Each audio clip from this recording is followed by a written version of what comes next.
علمتنا إنك أنت العليم الحكيم. اللهم يا معلم إبراهيم علمنا ويا مفهم سليمان فهمنا. اللهم أرنا الحق حقا وارزقنا اتباعه وأرنا الباطل باطلا وارزقنا اجتنابه. اللهم إنا نسألك حبك وحب من يحبك وحب عمل يقربنا إلى حبك يا رب العالمين. اللهم يسر ولا تعسر. رب تمم بالخير اللهم آمين. أما بعد. السلام عليكم ورحمة الله وبركاته.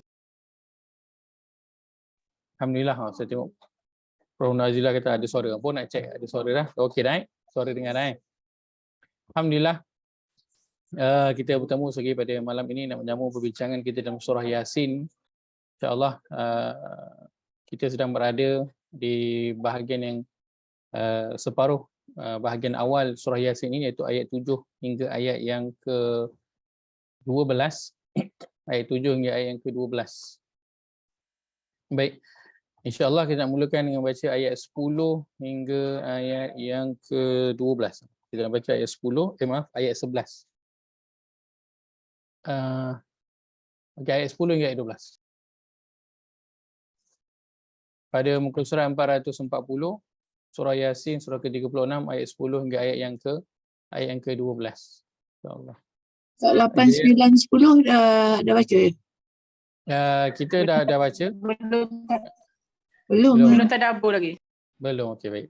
Kita sampai 7 nak baca. Ha? Saya berhasrat nak baca sebenarnya ayat 7 hingga ayat 12. Oh. Tapi takutkan kata dah 2 kali baca dah tu Ustaz. Okey Ustaz. Teruskan baca boleh. Baik, baca tak apa kan? Sebab kita mendapat manfaat minimum paling tidak dengan mendengar. Dan kalau kita baca sesendiri pun dapat juga ganjarannya insya-Allah. Haji Yahya belum lagi nampak, tak apa, saya bacakan. InsyaAllah ayat ke-7 hingga ayat ke-12 Allah berfirman. A'udzubillahi minasyaitonirrajim. Laqad haqqal qawlu ala aktsarihim fahum la yu'minun. Inna ja'alna fi a'naqihim aghlalan fahiya ilal adhqani fahum muqmahun. وَجَعَلْنَا مِنْ بَيْنِ أَيْدِيهِمْ سَدًّا وَمِنْ خَلْفِهِمْ سَدًّا فَأَغْشَيْنَاهُمْ فَهُمْ لَا يُبْصِرُونَ وَسَوَاءٌ عَلَيْهِمْ أَأَنذَرْتَهُمْ أَمْ لَمْ تُنذِرْهُمْ لَا يُؤْمِنُونَ إنما تنذر من اتبع الذكر وخشي الرحمن بالغيب فبشره بمغفرة وأجر كريم إنا نحن نحيي الموتى ونكتب ما قدموا وآثارهم وَكُلَّ شَيْءٍ أَحْصَيْنَاهُ فِي إِمَامٍ مُبِينٍ. Terjemahan.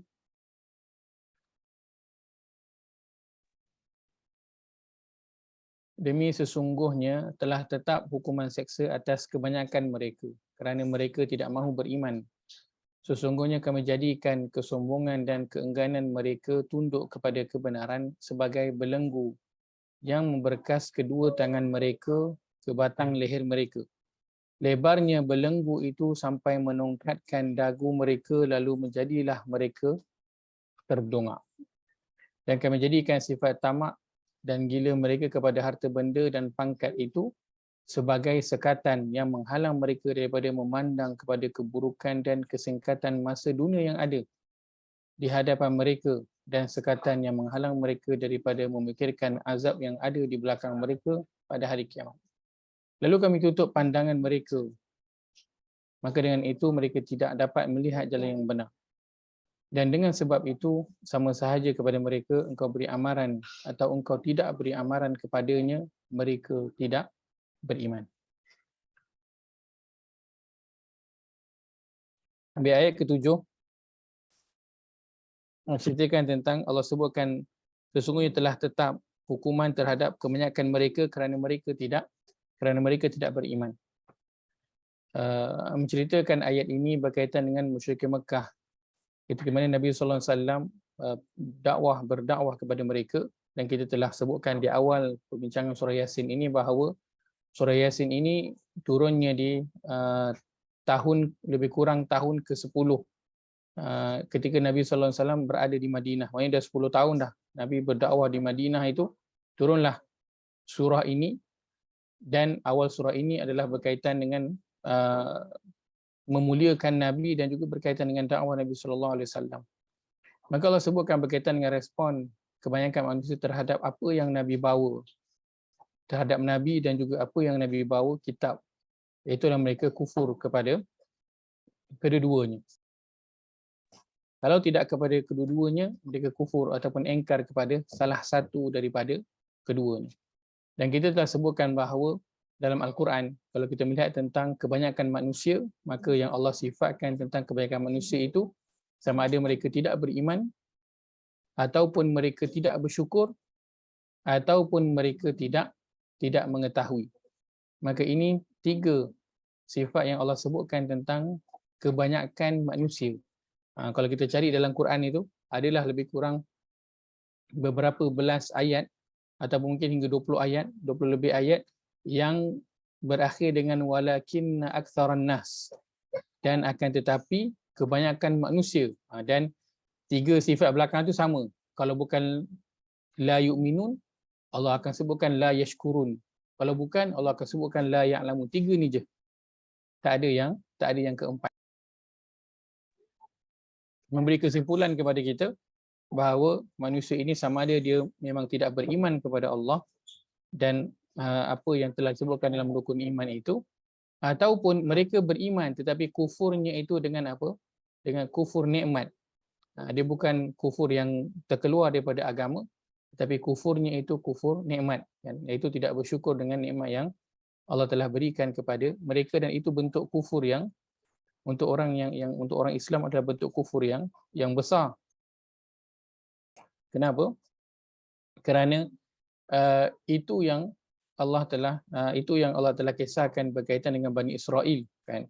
Allah sebutkan awal surah Al-Baqarah tu banyak nikmat yang Allah dah beri kepada mereka, tapi apa yang mereka lakukan dengan nikmat itu? Mereka kufur. Allah dah bagi, minta yang lain. Allah dah bagi, minta lagi ataupun minta lain. Itu je lah yang dilakukan oleh Bani Israel. Lalu mereka itu adalah kaum yang kufur, yang tidak bersyukur kepada Allah Azza wa Jalla. Dan 2 perkara ini, tidak benar-benar percaya kepada Allah, tidak benar-benar yakin beriman dan juga tidak bersyukur, itu asasnya kerana tidak ada apa?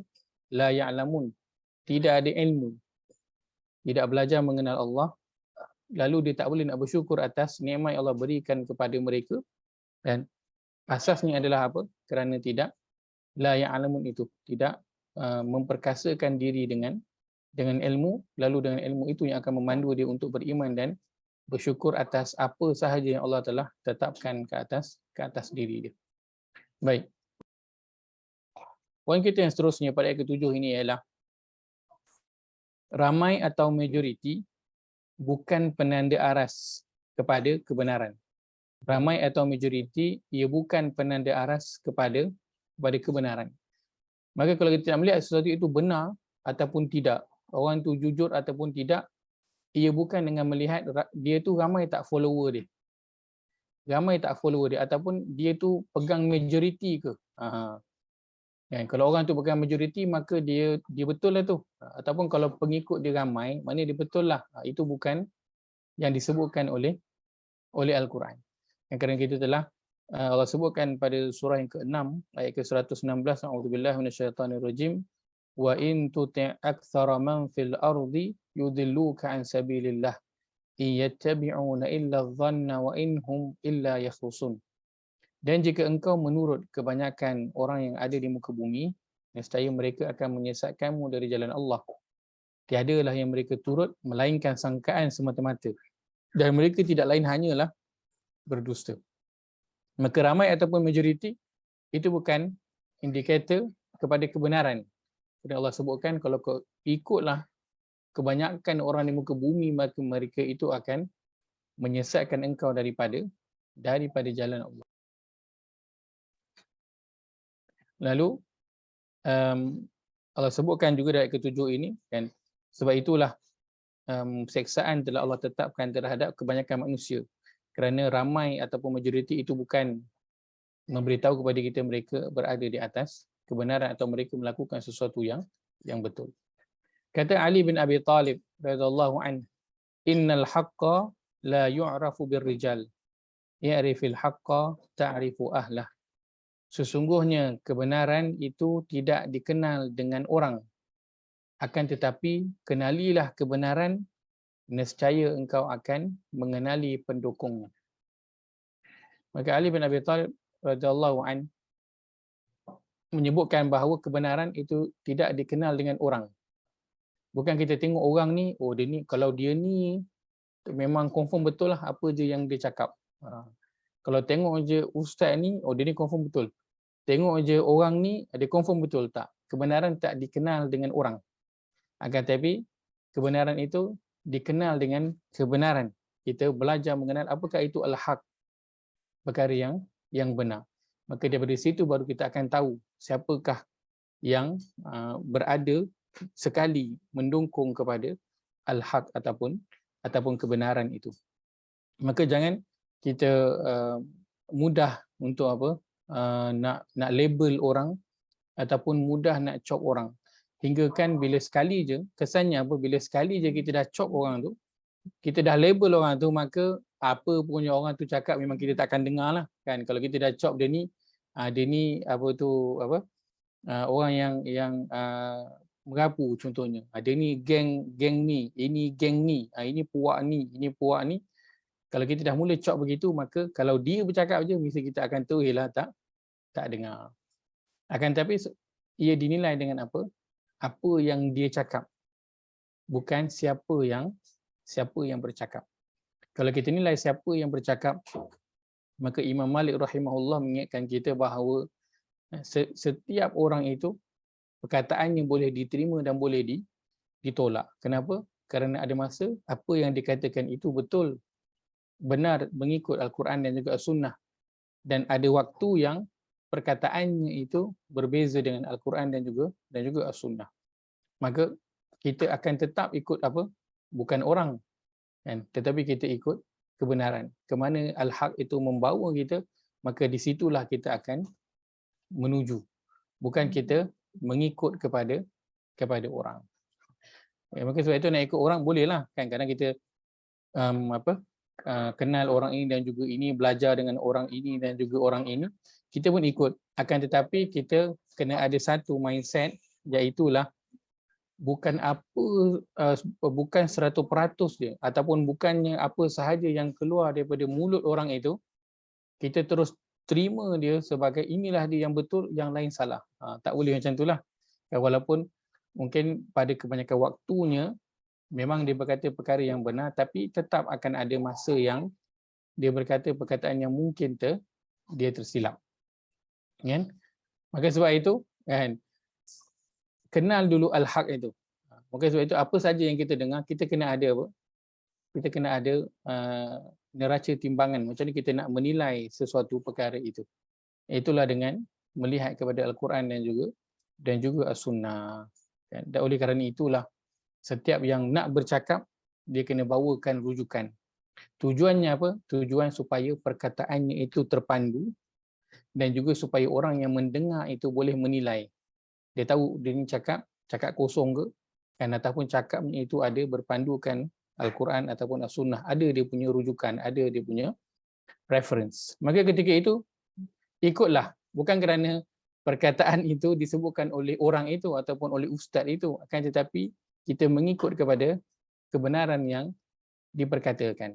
Jadi bila kita dah ada mindset begitu, maka nanti bila Allah takdirkan mungkin satu hari orang yang kita kagumi itu, yang kita selalu ikut cakapnya itu, dia telah tersilap berkata dengan perkataan yang mungkin bertentangan dengan Al-Quran ataupun bertentangan dengan hadis. Orang duk apa? Orang duk ni lah, duk cakap lah, kan. ustaz ni salah ke ataupun orang ni salah. Maka ketika itu kita mudah untuk nak letakkan pendirian kita di mana. Kan? Kalau kita berpihak kepada kebenaran, maka kita tak kisahlah kalau dah memang salah, maka salahlah, tak boleh nak cakaplah betul. Kan? Kerana yang benar itu tak akan benar. Al-Quran dan juga hadis itu kita punya neraca timbangan kita. Tak boleh kita mengorbankan ia dengan sesuatu yang lain. Kan? Maka kalau ketika itu orang yang kita kagumi itu tersilap, maka kita kena katakan ya, dia tersilap. Kena akui bahawa dia tersilap. Tak boleh kita nak mempertahankan juga. Sebab apa? Ini aku punya orang ni, ini aku punya ustaz ni, ini aku punya keluarga, kena tahankan juga. Kita mempertahankan juga. Sebab apa? Sebab orang. Walaupun apa yang dibuat ataupun diperkatakan itu salah. Maka ikatlah diri dengan al-haq. Jangan kita ikat diri dengan ar-rijal, dengan orang, dengan kumpulan tertentu, dengan orang, dengan grup, dengan apa-apa pun. Ikatlah diri dengan al-haq.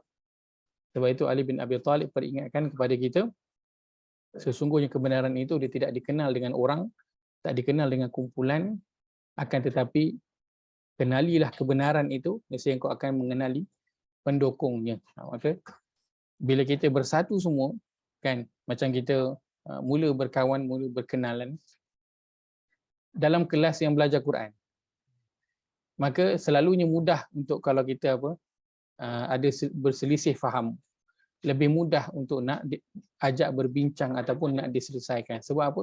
Sebab kita berkenalan, bertemu sebab Quran, so kita tahu apa-apa pun balik kepada Quran dan kita semua setuju. Apa-apa pun balik kepada Quran dan juga balik kepada hadis. Akan tapi kalau kita bertemu dengan sebab yang pelbagai, kadang-kala kalau ada berlaku perselisihan faham, susah sikit nak ijaz. Sebab apa?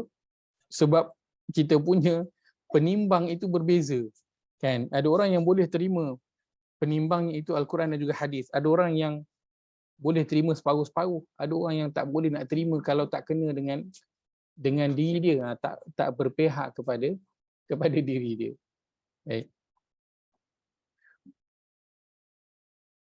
Seterusnya ialah punca diazab adalah kerana tidak beriman.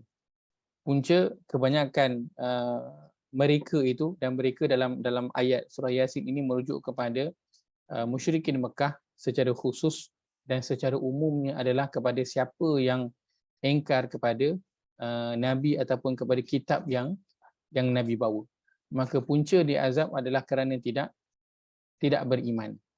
Dan kalau kita lihat pada surah yang ke-10 ayat yang ke-33,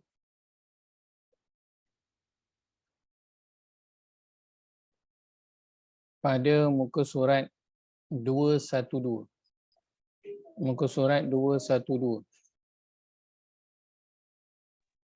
Surah Yunus, surah yang ke-10 ayat yang ke-33, Allah berfirman, A'udzubillahi minasyaitonirrajim. Kadzalika haqqat kalimatu rabbika 'alal ladzina fasaqu annahum la yu'minun. Terjemahan, sebagaimana benarnya ketuhanan itu bagi Allah sahaja, demikianlah benarnya kalimah ketetapan hukum Tuhanmu terhadap orang-orang yang fasik kerana mereka tidak beriman. Maka punca dalam surah Yasin ayat ke-7 ini sebutkan punca mereka itu diazab adalah kerana tidak beriman. Dan dalam ayat yang ke-33 ini Allah sebutkan antara sifat mereka adalah mereka fasaku. Mereka adalah orang-orang yang fasik, dan kita tahu antara perkara berkaitan orang fasik ini ialah mereka adalah orang-orang yang berterusan melakukan kesalahan, berterusan melakukan dosa. Walaupun kita sebutkan dosa-dosa yang kecil, tapi mereka melakukannya secara berterusan satu-satu, kan, hingga mereka rasa tak apalah, kan, sikit-sikit je, tak apa, tapi sikit-sikit lama-lama jadi bukit. Akhirnya daripada tak dengar cakap sikit, akhirnya tak dengar cakap banyak. kan. Macam anak kita lah kan, dulu kalau kita suruh balik petang tu kan nak mandi, kita suruh balik pukul 6.30 kan, sebelum maghrib tu balik dah. Tiba-tiba hari mula balik 6.30 kan, lepas tu dia lewat sikit naik 6.35 kan. Lepas tu mesti dia up lagi, dia naiklah balik pukul 6.45. Kalau kita biarkan dia akan balik lewat lagi 6.50, betul tak? Balik pukul 7 kan. Lepas tu dia akan balik, orang azan baru dia baru dia balik.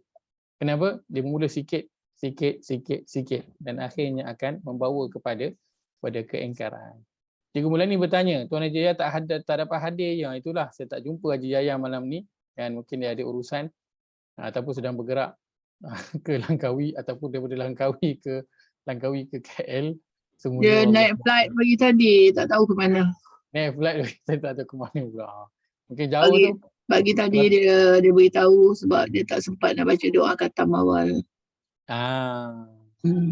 Jauh perjalanannya. Mungkin ke Dubai balik ke, wallahu alam. Mungkin Dubai kot. Mungkin Dubai, fi amanillah. Dan kalau Langkawi dia selalunya kalau Langkawi dia akan join. Betul. Kadang pun dia mesej beritahu jugalah, kalau dia kat Langkawi di dekat tu dia beritahulah. Mungkin ni jalan jauh lah kot ni.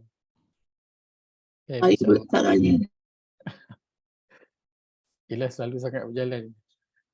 Ustaz, fasik itu bererti orang tu non-Muslim ke? Tidak. Fasik itu bukan bererti orang itu non-Muslim. Sebagaimana kafirin ataupun kafirun itu bukan bermakna orang bukan Islam. Itu juga bermakna orang Islam yang ingkar. Begitu juga fasik, ia bukanlah bermakna orang bukan Islam. Ia termasuk juga orang Islam, tetapi orang-orang yang dia berterusan melakukan dosa dan juga kesalahan, sama ada dosa itu kecil ataupun dosa itu besar. Tapi dia ringkasnya adalah dia melakukan secara berterusan.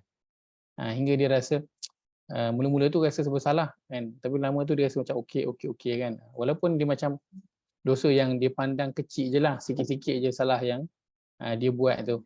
Kalau kata ambil duit orang tu mungkin ambil tak banyak, 1 sen, 5 sen, sikit-sikit kan. Tapi dia ambil, dia berterusanlah buat perkara itu kan. Maka kesannya besar. Kenapa? Kesannya disebutkan dalam surah As-Sajdah. Silakan.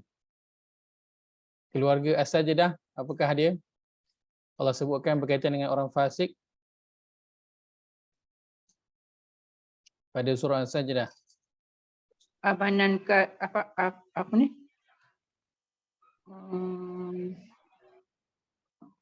Adakah orang beriman dengan orang fasik sama tu? Ya, masya-Allah. Pada ayat yang ke-18. Afaman kana mu'minan kaman kana fasiqo. Ya, masya-Allah. Barakallahu fi. Ayat 18, 19, 20 itu menceritakan tentang orang beriman dan juga orang fasik. Dan ayat ke-20 itu Allah sebutkan wa ammal ladzina fasaqu fa ma'wahumun nar. Dan ada pun orang yang fasik maka tempat kediaman mereka ialah neraka. Dan kalau kata orang fasik ini berbeza dengan orang kafir, atau maaf, kalau orang fasik ini sama dengan orang kafir, so baik guna istilah orang kafir je kan. Tak payahlah guna orang fasik sebab sama je nak merujuk kepada orang bukan Islam. Akan tapi ia juga merujuk kepada orang Islam, iaitu orang-orang yang berterusan melakukan kesalahan walaupun dia kecil-kecil je. Kita tak boleh mengkafir orang, tapi boleh ke kita kata atau identify seseorang itu fasik? Baik, soalan yang menarik. Kita memang tidak boleh sesekali mengkafirkan orang. Langsung tak boleh. Tetapi apa yang kita boleh sebutkan? Yang kita boleh sebutkan adalah dia telah melakukan perbuatan yang kafir. Perbuatan yang kufur. Itu boleh kita sebut. Maka perbuatan kita boleh kecam, tetapi orang tidak. Kita boleh kecam perbuatan, tetapi orang tidak. Walaupun mungkin orang tu buat salah yang kecil-kecil, tetap kita tak boleh kecam dia. Kita kena kecam perbuatan dia. Maka agama melarang untuk mengecam orang. Tak boleh nak kecam orang. Kecam perbuatan dia sahaja. Maka kalau orang tu dia melakukan kesalahan, dosa, maka kalau orang nak tegur dia, kan, orang nak kutuk dia ke, nak kecam dia, maka yang boleh dibuat adalah kepada apa? Menyebut perbuatan dia tanpa menyebut ataupun tanpa menghina diri orang yang melakukan tersebut. Kenapa tak boleh melakukan yang demikian? Kerana pertamanya, dan kalaulah kita menyebutkan seseorang itu fasik contohnya, sedangkan dia bukan orang yang fasik, kan, mungkin sekali itulah yang dia baru buat lalu kita ternampak, kan, ataupun dia buat itu ada sebab-sebab yang mendesak, kan, ada sebab-sebab yang mendesak yang kita tak tahu. Maka kalau kita label dia itu adalah fasik, maka dalam hadis Nabi SAW sebutkan, siapa yang menyebutkan sesuatu kepada seseorang kafir ke ataupun fasik ataupun munafik, tetapi orang itu bukan seperti yang disebutkan, maka Nabi kata orang yang tuduh itu dia tidak akan mati selagi labelan dia itu tak balik kepada diri dia. Selagi orang apa yang dilabel orang tu tak balik pada dia. Maka kalau dia kata orang kafir dan orang tu bukan kafir, ataupun dia kata orang fasik tetapi orang tu bukan fasik, maka orang itu tidak akan Fasik mati dulu. selagi dia belum jadi orang fasik. Kena fasik dulu baru dia mati. Kena fasik dulu baru dia mati. Allah. Ya Allah akan Allah. balikkan balik kepada dia. Allah akan balikkan balik pada dia dulu. Sebab apa? Dia dah tuduh orang, terutama orang Islam lah. Yang cerita ni kepada orang Islam. Tak boleh dia. Kerana maruah, kehormatan diri orang Islam itu sangat-sangat agama menjaganya. Agama sangat-sangat jaga. So tak boleh main suka-suka. Nak mencuit sikit hak orang Islam yang lain pun tak boleh. Apatah lagi nak mengutuk, nak merendahkan maruah diri dia, lagilah tak boleh.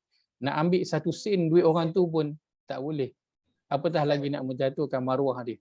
Agama sangat melarang, bahkan itu termasuk daripada 5 perkara yang agama sangat menjaganya, hingga sampai kalau perkara itu tercemar, boleh dijatuhkan hukuman bunuh kepada orang yang mencemarkannya. Boleh jatuhkan hukuman bunuh. Agama sangat menjaga maruah setiap penganut. Baik. Maka kita boleh kutuk perbuatan tapi tak boleh sesekali kutuk orang tersebut. Maka berhati-hatilah nak kecam orang. Kecam. Seorang orang senang dia nak main kecam orang kan. Kecam perbuatan dia tapi jangan kecam orang tersebut. Baik. Allah memberitahu tentang perkara ini kerana Allah ingin memujuk Nabi SAW dan menyatakan bahawa bukanlah salah Nabi apabila ada yang tidak mahu menerima dakwah baginda. Kerana Nabi SAW menyalahkan diri baginda sendiri atas perkara itu. Perkara apa ni? Allah sebutkan ayat 7 ni lah. Laqad haqqal qawlu ala aktsarihim fahum la yu'minun. Telah demi sesungguhnya telah tetap hukuman seksa atas kebanyakan mereka kerana mereka tak nak beriman. Maka Allah turunkan ayat ni sebenarnya antaranya Allah nak pujuk Nabi. Sebab apa? Bila Nabi berdakwah dan orang tak terima, kan, maka Nabi rasa dia tu tak menjalankan tugas dengan sebaik mungkin. So Nabi letakkan blame itu atas diri dia. Nabi bukan salahkan orang, macam Nabi berdakwah ke Taif kan. Dia orang semua tolak Nabi. Nabi tak salahkan orang Taif, Nabi tak salahkan orang Mekah, tetapi Nabi salahkan diri dia. Kerana mungkin dia tak menjalankan amanah yang Allah bagi ini dengan sebaiknya. Sebab itu bila Nabi tak dapat nak berdakwah, kan, orang-orang di Taif itu tolak Nabi. Apa yang Nabi lakukan? Nabi mohon ampun kepada Allah. Sebab Nabi rasa itu salah dia. Hingga orang tak nak terima apa yang Nabi bawa. Sedangkan betapalah Nabi SAW ini, kan, sebelum diutus menjadi Rasul, dia disayangi oleh penduduk Mekah itu kerana akhlaknya sangat baik. Akan tetapi bila dia bawa dakwah itu orang tak boleh nak terima. Dan itu Nabi salahkan diri dia. Nabi tak salahkan kepada orang yang tidak menerima dakwah. Maka Allah turunkan ayat ini kerana Allah berkata, wahai Muhammad, ini bukan salah engkau. Ini bukan salah engkau. Kan? Sebutkan di sini Allah nak pujuk Nabi dan nak menyatakan kepada Nabi bahawa mereka itu tak nak beriman, tak nak terima, itu adalah kerana diri mereka, bukan sebab Nabi, bukan salah Nabi SAW. Kerana Nabi dia menyalahkan diri baginda SAW seperti mana yang Allah sebutkan dalam surah yang ke-18 ayat yang ke-6 pada muka surat 294. Muka surat 294 surah Al-Kahfi, surah yang ke-18 ayat yang ke-6. Allah berfirman, A'udzu billahi minasyaitonir rajim. فَلَعَلَّكَ بَاخِعٌ نَفْسَكَ عَلَى آثَارِهِمْ إِن لَّمْ يُؤْمِنُوا بِهَذَا الْحَدِيثِ أَسَفًا. Terjemahan, maka jangan-jangan pula engkau wahai Muhammad membinasakan dirimu disebabkan menanggung duka cita terhadap kesan-kesan perbuatan buruk mereka jika mereka enggan beriman kepada keterangan Al-Quran ini. Maka Nabi apa? Dia rasa sangat sedih. Dia rasa diri dia lah yang bersalah ketika mana ada umatnya yang tidak mahu beriman dengan apa yang Nabi SAW bawa. Begitu juga perkara yang sama yang Allah sebutkan pada surah yang ke-26, surah Asy-Syu'ara ayat yang ketiga. Pada muka surat 367. Muka surat 367 surah Asy-Syu'ara surah yang ke-26 ayat yang ketiga. A'udzubillahi minasyaitonirrajim. La'allaka bakhi'un nafsaka alla yakunu mu'minin. Jangan-jangan pula engkau wahai Muhammad membinasakan dirimu dengan menanggung duka cita kerana mereka tidak menjadi orang-orang yang beriman. Maka ayat ke-7 surah Yasin ini Allah tujukan kepada Nabi sallallahu alaihi wasallam untuk memujuk Nabi sallallahu alaihi wasallam dan nak menyatakan bahawa bukanlah salah Nabi jika umatnya, jika kaumnya ketika itu tidak mahu beriman ataupun menerima apa yang Nabi SAW bawa. Jangan rasa bersalah. Maka betapa Nabi SAW menjalankan tugas yang diberikan kepada baginda dengan sangat bersungguh-sungguh. Dengan sangat bersungguh-sungguh. Maka sebagai seorang Muslim, sebagai orang beriman kepada Nabi SAW, maka setiap daripada kita kena menjalankan tugas kita dengan sebaik mungkin. Apa pun tugas kita lah. Kalau kita sekarang sebagai suri rumah ke, kita sebagai guru, kita sebagai nenek, kita sebagai atuk, kita sebagai mak ayah, kita sebagai yang mungkin ada yang masih lagi bekerja, maka setiap daripada kita kena jalankan tanggungjawab dia dengan sebaik mungkin. Dan katakanlah, ustaz saya dah tak ada kerja apa, saya dah pencen dah. Kan, saya tak buat apa, cucu pun tak ada saya nak jaga, saya duduk sorang-sorang. Paling tidak apa tugas yang kita ada? Kita ada tugas sebagai seorang hamba. Maka kena jalankan tanggungjawab kita sebagai seorang hamba dengan sebaik mungkin. Dan jangan salahkan orang lain. Kan, apa-apa yang terjadi pada diri kita, kena salahkan diri kita sendiri. Para salafus salih dahulu, saya tak ingat ada sebutkan namanya, tapi salah seorang di antara mereka, apabila dia melihat isteri dia melihat anak-anak dia ada masalah, kan perangai tak berapa nak elok ke, tak dengar cakap ke, maka apa yang dia buat? Dia akan bertaubat, dia akan bangun malam solat dan bertaubat kepada Allah SWT. Kenapa? Kerana dia tahu ahli keluarga dia perangai macam tu, tak dengar cakap, degil. Kenapa? Sebabkan diri dia. Maka dia akan betulkan diri dia. Dia tak salahkan orang lain. Kau ni kan makan apa benda ni kan, cakap tak dengar-dengar. Marah-marah anak, kalau di pejabat marahlah, kan office mate marahlah, staff marahlah, kawan-kawan semua dia marah, dia salahkan. Tetapi dia tak salahkan siapa? Dia tak salahkan diri dia. Tapi Nabi SAW pertama sekali yang Nabi salahkan adalah diri dia. Walaupun Allah tegurlah sebab Nabi terlampau salahkan diri Nabi lah. Akan tapi Nabi tak mencari kesalahan. Dia tak letak blame tu kepada orang lain. Dia tengok diri dia dulu. Dan itulah yang dilakukan oleh para salafus soleh. Dia tak letakkan salah dia, terutamanya dalam keluarga. Dia tengok je keluarga dia masalah, dia betulkan diri dia. Kerana orang yang di atas itulah yang akan memberi kesan kepada orang yang berada di bawah. Kan seperti mana dalam surah Al-Kahfi, kisah dua orang anak yatim tu yang Nabi Musa dan Nabi Khidir binakan dinding, naikkan balik dinding itu, yang mana di bawah dinding itu Allah letakkan apa? Harta, untuk nanti bila anak yatim tu dah besar, Allah akan bagilah sebagai rahmatan min rabbik, sebagai rahmat kepada mereka. Kenapa Allah lakukan begitu? Kerana wa kana abuhuma salihah. Kerana kedua orang ibu bapanya dulu orang yang soleh. Kesannya sampai apa? Sampai ke anak dia. Dapat Allah jaga. Ada kesannya sampai kepada anak. Maka kalau ahli keluarga ada masalah, kan, siapa yang nak kena betulkan dulu? Yang kena betulkan adalah yang di atas dulu. Mak ayah tu yang kena betulkan dulu. Dan kita sebagai yang berada di atas kena melihat dulu kepada diri kita. Maka orang beriman adalah orang yang menjalankan tanggungjawab dia dengan sehabis baik. Dia bukan buat kerja ala kadar. Orang yang buat kerja ala kadar ni, kan, yang apa, kalau kerja kontraktor tu, kejap je rumah orang dah retak. Kalau buat stadium tu sekejap dia dah roboh, kan. Itu bukan kerja orang beriman. Kerana orang beriman dia menjalankan kerjanya dengan sehabis baik. Seperti mana Nabi SAW menjalankan tugas dengan sehabis baik. Apa pun bidang kita, apa pun pekerjaan kita, dan di mana pun Allah letak kita, seorang Muslim itu dia sentiasa menjalankan yang terbaik, dan kita semua memiliki tanggungjawab yang besar. Yang paling utama itulah menjadi hamba Allah Azza wa Jalla, dan tugas itu perlu dilakukan dengan sehabis baik.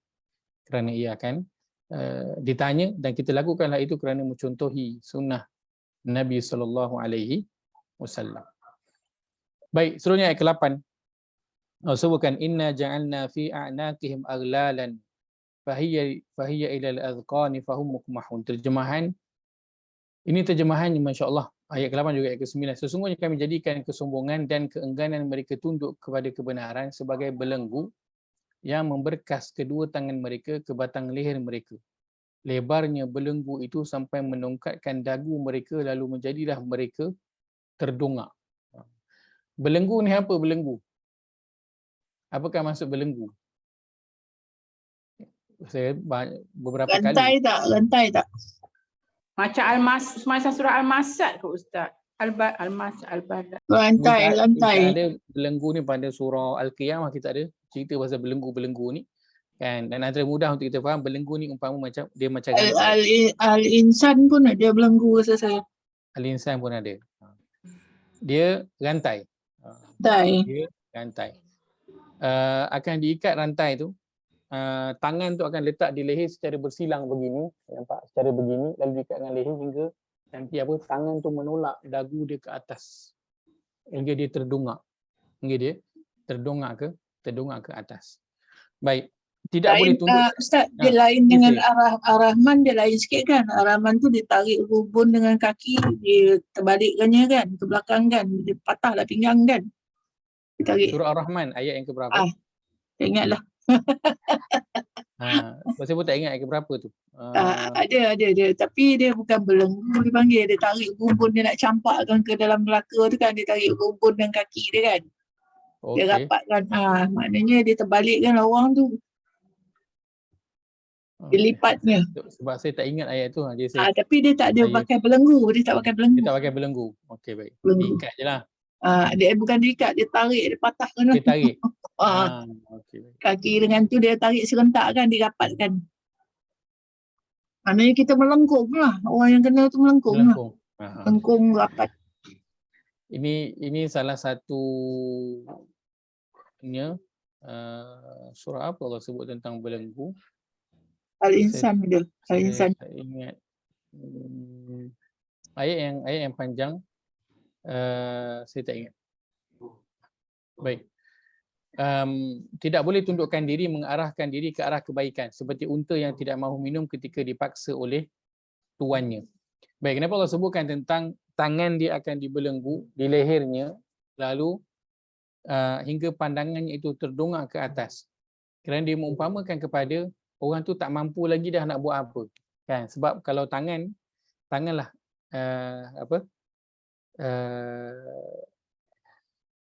untuk melakukan banyak perkara kejahatan itu banyak dilakukan oleh tangan.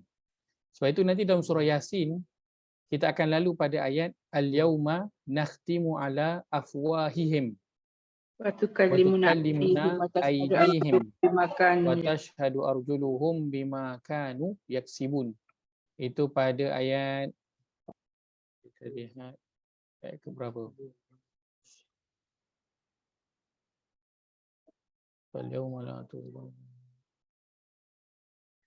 Pada ayat ke-65. Ayat yang ke-65. Selalu dalam Quran kalau kita sebut ayat tentang belenggu ini, yang disebut adalah belenggu itu adalah tangan. Bila Allah sebut tentang orang-orang yang tak nak berinfak, Allah kata wala taj'al yadaka maghlulatan ila unuqika. Janganlah kau jadikan tangan kau itu terbelenggu, terikat di leher kau.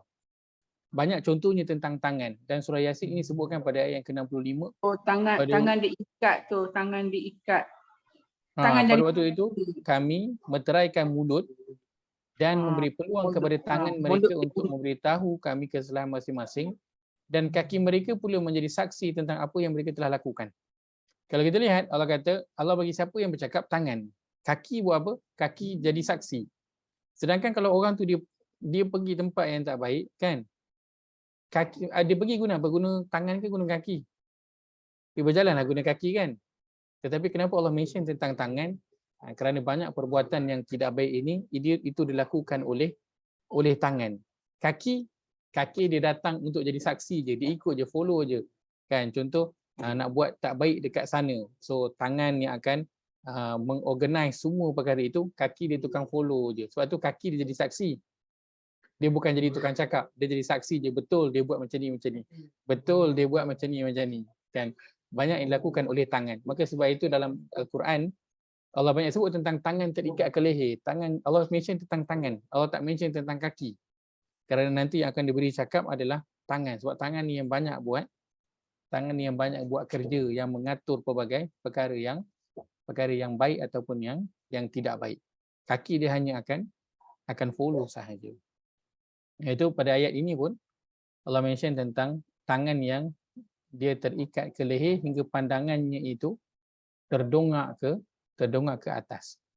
Bila seorang itu dia dah terikat tangannya ke leher, pandangannya terdongak ke atas, itu menunjukkan kepada apa? Dia dah tak boleh lagi nak tundukkan diri dia ataupun nak mengarahkan diri dia kepada kebaikan. Dah tak boleh dah. Dia dah terduduk macam tu dah. Macam orang dah kena gari, kan. Dia dah tak boleh nak buat apa-apa. Dan kalau kita lihat pada ayat ini, di penghujungnya Allah sebutkan dalam teks Arabnya, inna ja'alna fi a'naqim aghlalan fahiya ilal adhqani fahum mukmahun. Perkataannya mukmahun. Mukmahun. Baik. Mukmahun ini, kalau lihat pada poin kita ini bawah, saya tuliskan seperti unta. Seperti unta.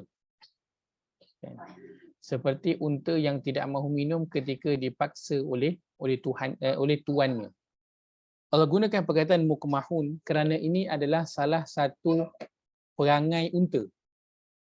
Apa antara perangai unta? Dalam Quran banyak sebut tentang unta dan ada jenis unta dan perangai-perangai unta. Dan juga penyakit unta. Kan? Ini salah satu perangai unta yang bahasa Arab ni sebut mukmahun. Apa perangai dia? Perangainya ialah tuan dia tarik dia pergi ke tempat minum air dan dia tak nak minum. Dia tak nak minum air. Perangai dia ada waktu unta, perangainya ialah dia tak nak minum air walaupun tuan dia paksa untuk minum air. So apa yang dia buat bila tak nak minum air?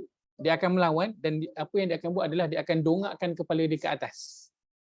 Dia akan dongakkan kepala dia ke atas. Dia dah lah tinggi, kan.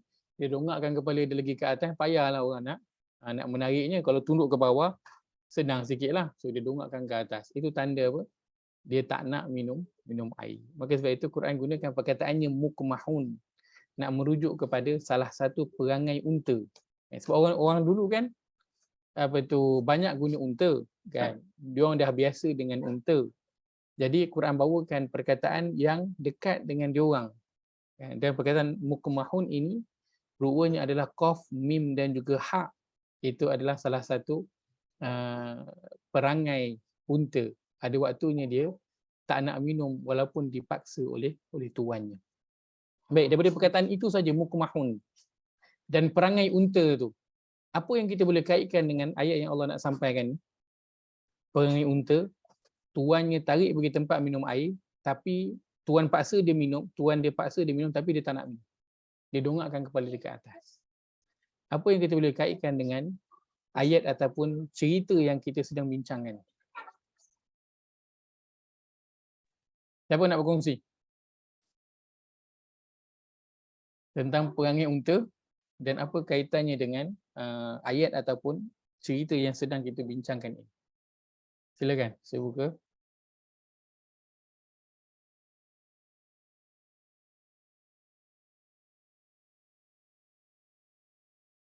Lima, 4, 3, 2, 1.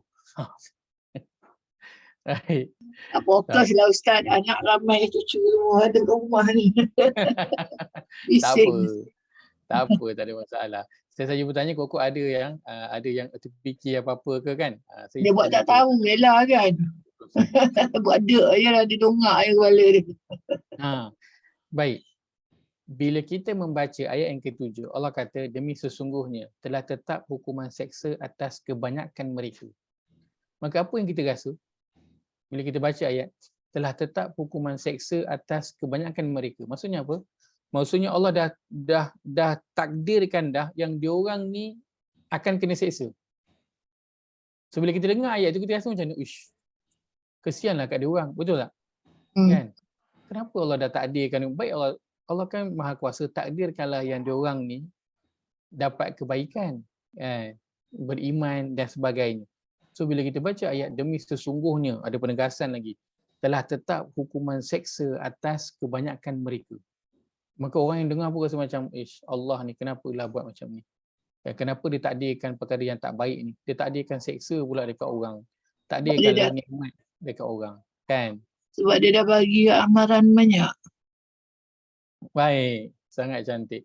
Maka sebab itu pada awal surah Yasin kalau kita tengok dekat atas, apa yang Allah sebut? Allah tak dekat sini. Okey. Kalau kita tengok pada awal surah Yasin, apa yang Allah sebut? Allah sebut tentang apa? Allah sebut tentang Al-Quran. Al-Quran. Allah sebut tentang Nabi dan Allah kata tujuannya untuk apa? Memberi peringatan. Tujuannya adalah supaya engkau memberi peringatan dan amaran. So peringatan dan amaran dah sampai belum? Dah. Dah sampai. Dan Allah kalau beri peringatan, Allah bagi sekali ke banyak kali? Banyak kali diulang-ulang. Banyak kali. Diulang-ulang. Dan itu yang kita selalu baca minimum seminggu sekali dalam surah Al-Kahfi. Betul tak? Allah sebutkan, وَلَقَدْ صَرَّفْنَا فِي هَذَا الْقُرْآنِ لِلنَّاسِ مِنْ كُلِّ مَثَلٍ فَأَبَى أَكْثَرُ النَّاسِ إِلَّا كُفُورًا. Dan demi sesungguhnya kami telah mengulang-ulang perumpamaan dalam Al-Quran ini untuk seluruh manusia, akan tetapi kebanyakan manusia itu terus berada dalam keingkaran tu. Dia tak indahkan, dia malas nak dengar, dia buat tak reti. Dia dongak aja. Dia dengar. Maka bila Allah sebut tentang Quran, Allah sebut tentang Nabi, kemudian Allah kata tujuannya adalah untuk bagi peringatan. Kemudian sampai ayat ke-7, barulah Allah kata telah tetaplah hukuman seksa atas mereka. Maka itu adalah akibat perbuatan mereka ke atau memang Allah ni dia saja-saja je nak seksa dia orang? Akibat perbuatan mereka. Itu adalah akibat perbuatan mereka sendiri. Maka layak tak mereka ini diseksa setelah peringatan diberikan berulang-ulang kali kepada mereka? Layak. Layak. Kan? Bukannya Nabi tu baru berdakwah setahun, orang Mekah terus kena hukuman, tak. Dah 10 tahun Nabi di Mekah, tak ada apa-apa pun jadi. 13 tahun, tak ada pun jadi. Nabi dah berhijrah ke Madinah, tak ada apa-apa pun jadi pada orang musyrik Mekah. Mula bila? Mula perang kali pertama pada perang Badar. Itulah kali pertama. Kebanyakan daripada diorang punya top ranking dia, orang yang tinggi dalam kabilah tu, waktu tu barulah mula ramai yang terbunuh. Setelah beberapa tahun, lama dah tu, dah 13 tahun kat Madinah, lepas tu dah beberapa tahun berada di 13 tahun di Mekah dan beberapa tahun di Madinah. Barulah ada sikit. Adakah semua orang Mekah Allah matikan? Tak. Adakah semua orang Taif Allah matikan? Tak. Maka lama dah peringatan tu Allah berikan, kemudian barulah Allah kata laqad haqqal qawlu ala aktsarihim. Itu pun bukan turun je ayat ni dia orang terus kena seksa, tak. Lama lepas tu, lama. Sebagian mereka ada dah sampai dia orang tu meninggal, mati, barulah akan diseksa nanti di dalam kubur. Kan lama, berpuluh-puluh tahun. So kalau dia mati 70 tahun, 80 tahun, panjang itulah peringatan yang Allah telah berikan kepada mereka banyak kali, berulang-ulang kali.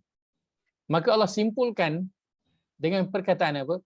Allah simpulkan dengan perkataan fahum mukmahun. Akan tetapi mereka apa? Mereka mendongak. Mereka perangainya seperti apa? Unta. Seperti perangai unta yang tuannya paksa dia tarik pergi tempat minum air. Paksa dia minum. Untuk siapa air tu? Kebaikannya. Untuk si unta, bukan untuk tuan dia. Unta lah, tuan dia paksa unta tu minum. So kebaikan air itu untuk unta itulah. Sebab kan kalau tiba-tiba tuan dia terus je bawa pergi jalan musafir jauh-jauh, tak ke kesian ke unta tu, betul tak? Maka tuan dia paksa dulu dia minum. Kebaikannya adalah untuk unta, bukan untuk tuan dia. Oh, yang belenggu tadi salah sila wa aqlalan. Ayat 4 rasanya. Ya dalam surah, betul-betul dalam surah Al-Insan. Insan Kak. Betul.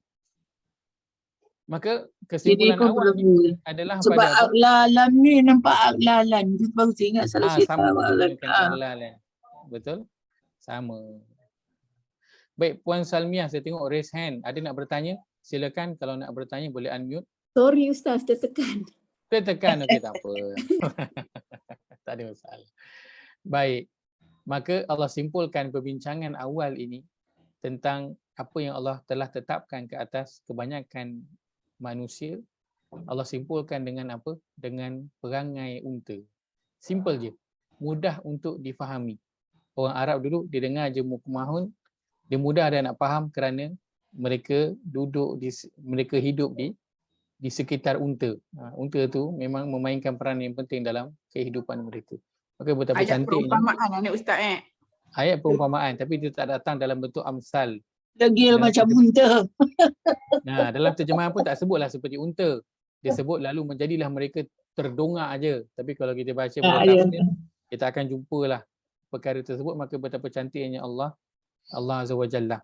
Bila Allah sebutkan laqad haqqal qawlu ala, saya telah tetap hukuman itu, maka kalau orang yang dibaca sekali imbas dia akan rasa Allah ni, ya Allah kenapalah duk seksa orang. Tetapi kalau dia baca berulang kali, maka dia akan faham, oh Allah dah sebut di atas itu Quran, Nabi, dan tujuannya untuk bagi peringatan. So Allah dah bagi peringatan banyak kali, sendiri yang tak nak dengar, maka samalah macam perangai unta. Tuannya bawa nak pergi minum, dia yang tak nak minum. Maka kalau tiba-tiba tuan dia ajak pergi bermusafir jauh, kan, seminggu, 2 minggu punya perjalanan, lalu dia jatuh sakit ataupun mati, maka salah siapa? Salah tuan dia ke salah dia? Salah dia sendirilah, sebab dia yang tak nak minum. Kat sini daripada ayat 1 sampai 7 ni, tang mana yang Allah nak pujuk Nabi, memujuk Nabi tu? Baik. Tang mana yang Allah pujuk Nabi ialah pada ayat yang ke-7 itulah. Pada ayat yang nampak ke-7. Pula daripada makna ni sesungguhnya pasti berlaku hukuman tu je kan. Okey. Demi sesungguhnya telah tetap hukuman seksa atas kebanyakan mereka di bahagian belakang itu kerana mereka tidak mahu beriman. Allah sebutkan. Maka diorang itu Allah telah tetapkan mereka akan didatangkan azab atau persesaan daripada Allah. Kenapa? Kerana sebab diorang yang tak nak beriman. Bukannya kerana engkau wahai Muhammad engkau tak jalankan tugas kau dengan sempurna. Akan tetapi kerana diorang yang tak nak beriman. Itu ya, so, dia makna yang berada macam, di nampak lah. Macam di sebaliknya dia cakap. Macam guru besar cakap dekat guru kelas, cikgu, diorang ni result diorang drop ni cikgu sebab diorang lah yang tak nak study betul-betul. So secara yang tersiratnya apa? Cikgu salahnya. Bukan cikgu yang tak mengajar, tapi sebab apa? Murid yang tak nak fokus bila cikgu mengajar. Maka Allah kata fahum la yu'minun, diorang yang tak nak beriman. Allah tak adalah sebut wahai Muhammad Bukan kau yang salah, tapi maksudnya berada di situ. Umpama pujukan kepada Nabi SAW. Sebenarnya bukan Nabi tak Tersembunyi ada lagi. betul tersembunyi. Dia tersembunyi. Dia tersembunyi dalam ayat itu. Baik, jelas yang itu? Alhamdulillah. Okey. Bila jumpa benda-benda yang macam ni sebenarnya walaupun kecil, tapi pada saya bila jumpa perkara macam ni saya rasa seronok. Rasa sangat seronok, rasa macam ya Allah. Betapa walaupun point tu macam ada simple je, tetapi dia berada di sebalik Balik ayat, perkataan tu. sebalik perkataan, Maksudnya- maka kita akan Ada double meaning, ada double meaning. Bukan Maksudnya double air tu meaning. peringatan nak Ustaz. betul. Yang Tak, garap Ustaz. Ustaz Tak, yang dia garap kata Al-Kafi. tak, dia yang clear tu kerana mereka tidak beriman. Allah mention specifically. Maknanya bukan salah Nabi dah, sebab salah dia orang lah, dia orang sendiri tak nak beriman. Tu yang Betul. Ustaz cakap tu di sebalik ayat statement tu. Ada Betul. situ yang catchy tu. So nak cari. Betul. Faham kan? Faham. Sebentar saya minta 5 saat boleh? 5 saat, 10 saat lah. Boleh kejap Boleh. Bila Ustaz cakap dalam macam dalam kelas ni kan, sebenarnya dia orang tak belajar, bukan cikgu yang salah. Kalau kita kata cikgu tak ajar, Tak pergi anak dia. salahkan orang, tak suluh diri sendiri. Ya.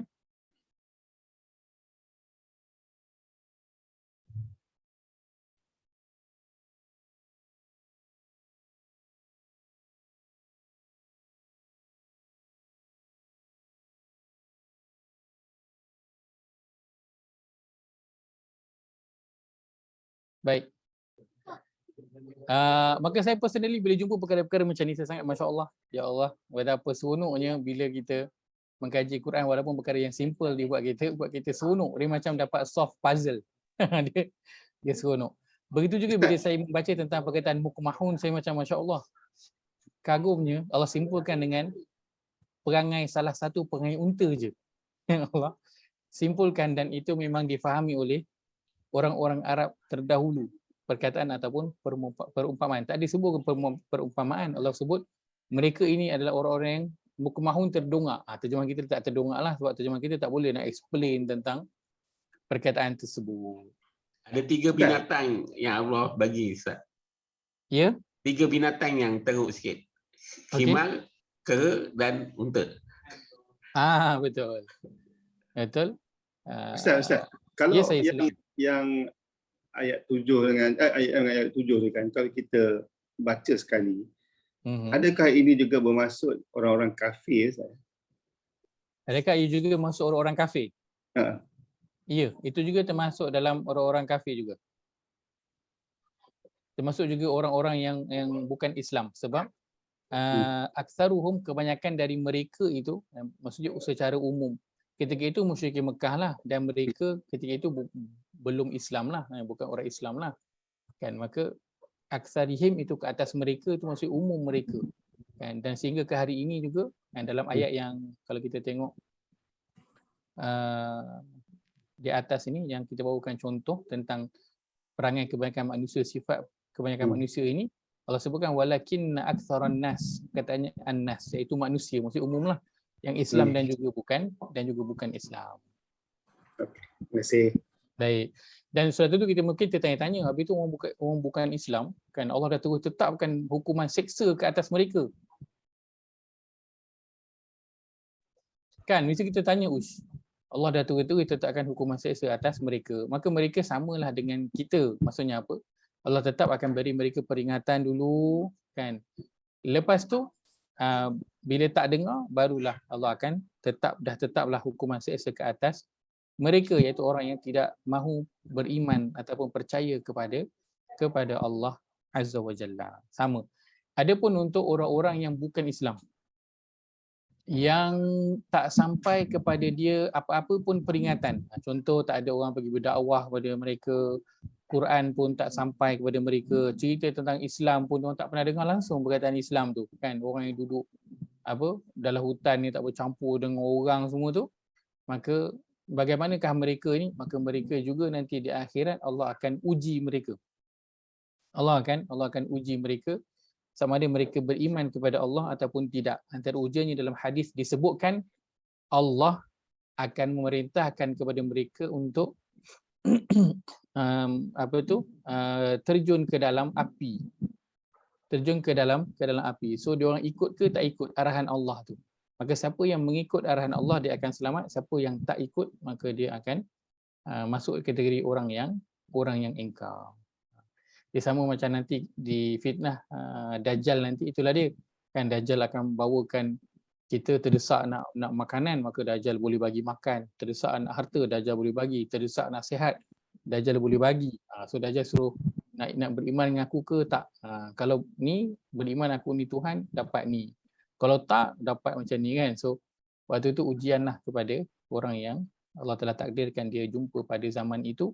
Dan kita berdoa kepada Allah SWT agar kita tidak dipertemukan dengan waktu itu, dengan zaman itu, sebab kita tak tahulah kita ni cukup kuat ke tak nak berada pada zaman itu. Biarlah Allah ambil kita sebelum daripada itu. Baik. Ayat ke-9. Waja'alna min baini aydihim saddan wa min khalfihim saddan fa'aghshaynahum fahum la yubsirun. Ini kalau kita lihat pada terjemahannya, masya-Allah. Dan kami jadikan sifat tamak dan gila mereka kepada harta benda dan pangkat itu sebagai sekatan yang menghalang mereka daripada memandang kepada keburukan dan kesingkatan masa dunia yang ada. Sekatan yang menghalang mereka daripada memandang kepada keburukan dan kesingkatan masa dunia yang ada di hadapan mereka. Dan sekatan yang menghalang mereka daripada memikirkan azab yang ada di belakang mereka pada hari kiamat. Lalu kami tutup pandangan mereka, maka dengan itu mereka tidak dapat melihat jalan yang benar. Kalau baca pada terjemahan, besar tak perkara yang nak disampaikan dalam ayat yang ke-9? Kalau baca terjemahan saja, rasa besar tak peringatan yang Allah nak bagi ayat 9 ni?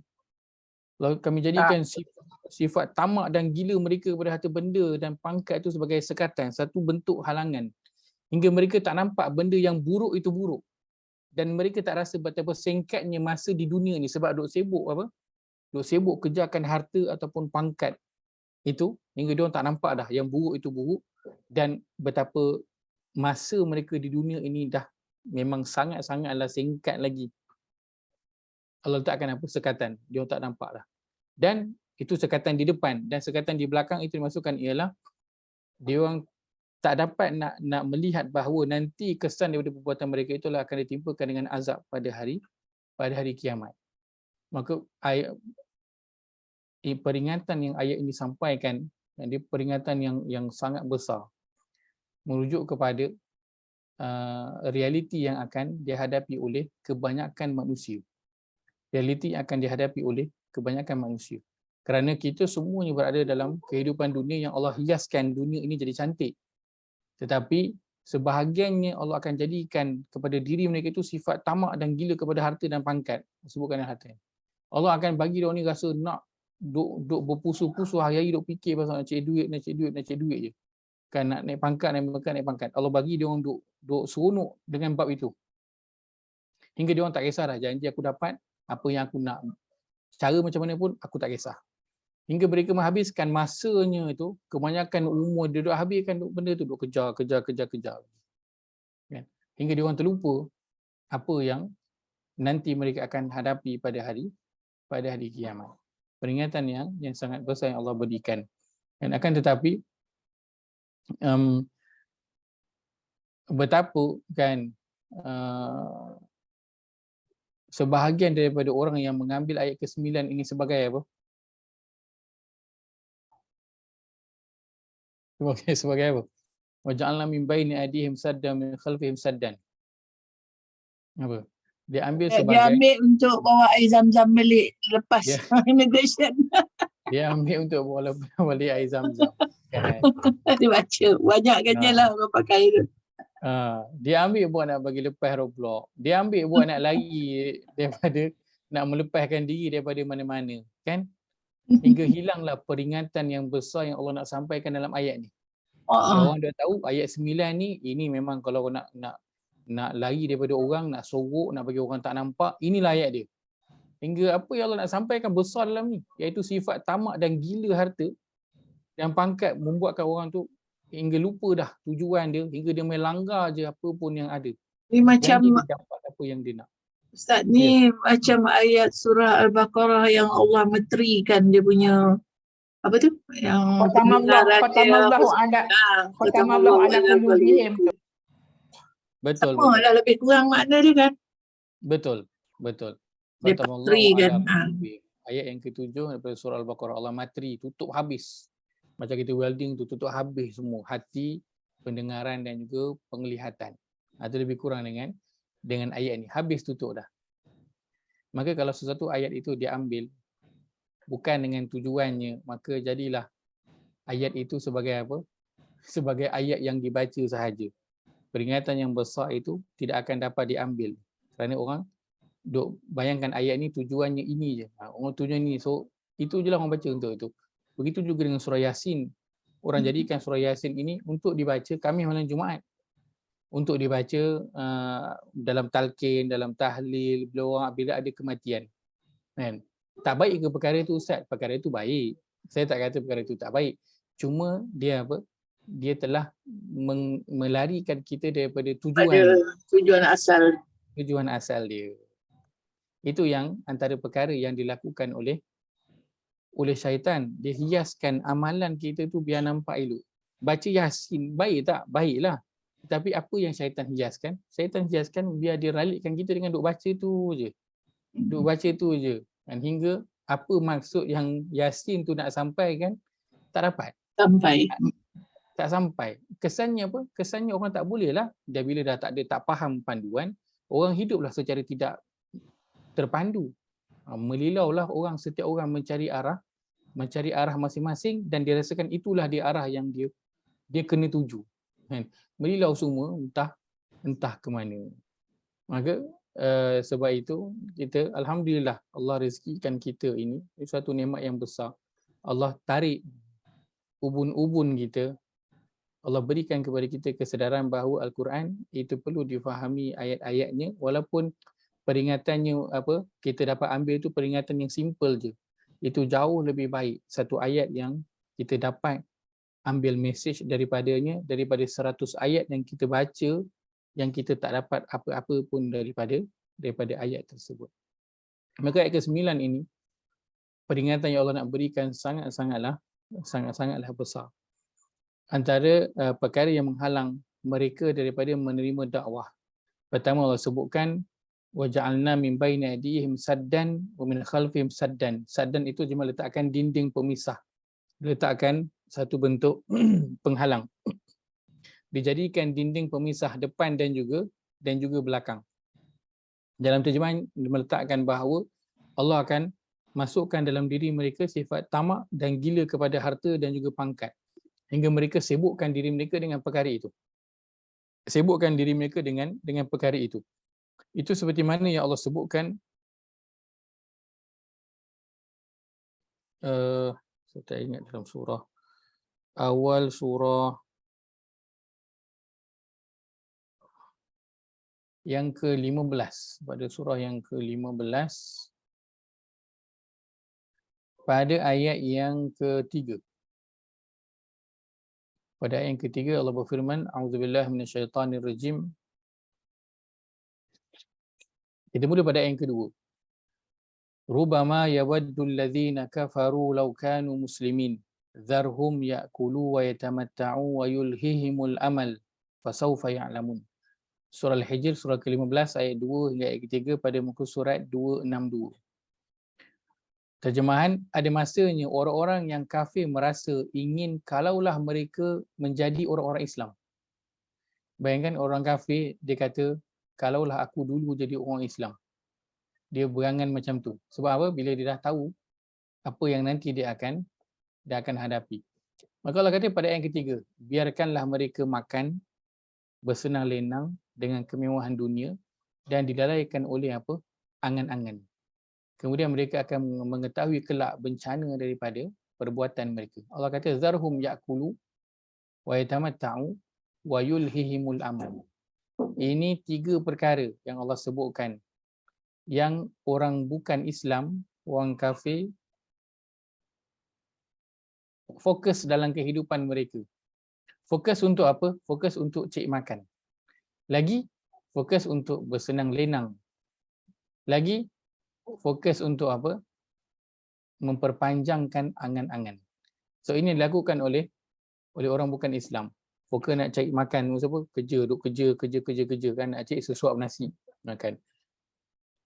Dapat gaji, dapat keuntungan, apa yang buat? Bersenang lenang, berjalan, makan, beli tu dan juga ini. Kemudian wa yulhimu amal, sambung lagi angan-angan. Dah ada kereta yang ini, berangan nak kereta yang itu. Dah ada satu kereta nak dua.